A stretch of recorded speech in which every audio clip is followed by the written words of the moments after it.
What's up everyone? So today, if you got an issue with your Keurig, I got a little tip for you to fix it, especially if you're frustrated, early in the morning and this crap doesn't work and your heating, a little light pops on and all that junk. Well, a few seconds and you can have your Keurig fixed again. So let's get into this little DIY and see what it's all about. All right, for the display here, this button was lighting up blue, this one was red, and this one was blue. It would hum and nothing would happen. So in order to fix that, you need to go to the reservoir side. What you need to do is first check to make sure all this is clean by pulling this up, cleaning it out. And if it is, you could actually remove this and run it and see if it works. That's step one. If it still malfunctions, what you need to do is lift this up, and this is what the issue is for me. You just basically put your mouth on that and blow, and when you blow on it, you'll get water to shoot out of here, and that'll clean the reservoir or the tube that goes up here. This is just an overflow tube, and basically it's a return back into your water reservoir here.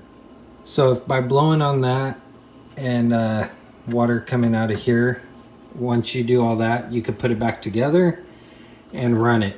If it still doesn't work, try plugging up this, and by plugging this up, it'll basically allow the pump to suck from here and force it through. Okay, so that's an easy way to see if any of this stuff is plugged up.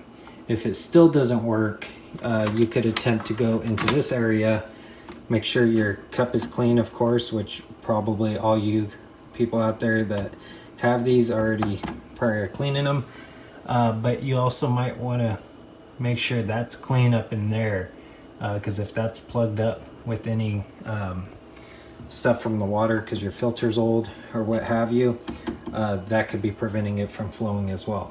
But more than likely, blowing on this and having water shoot out of there will fix your issue altogether.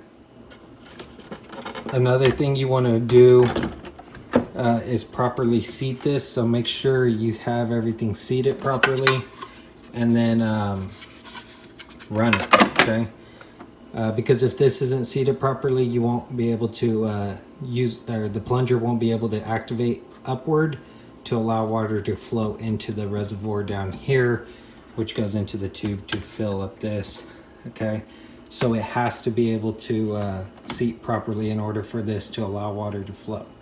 All right, now that we have everything fixed, as you can see, everything lights up perfectly fine, and we'll run a cup of coffee.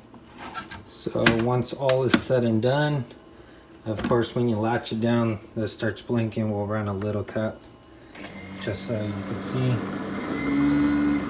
So that's all it was doing at first, was revving up, but now you're gonna actually get the coffee to pour like so. Okay, and like I said, if you're still not getting any coffee, you could always plug this, so that way it forces it to suck it up and squirt it right into your cup. Okay, so that's going to complete today's little DIY fixer-upper. If you like this quick little fix, give it a thumbs up. It's greatly appreciated. If you want to see content like this and other content I'll be posting in the near future, consider subscribing. Until next time, I'll see y'all in the next one. Thanks for watching.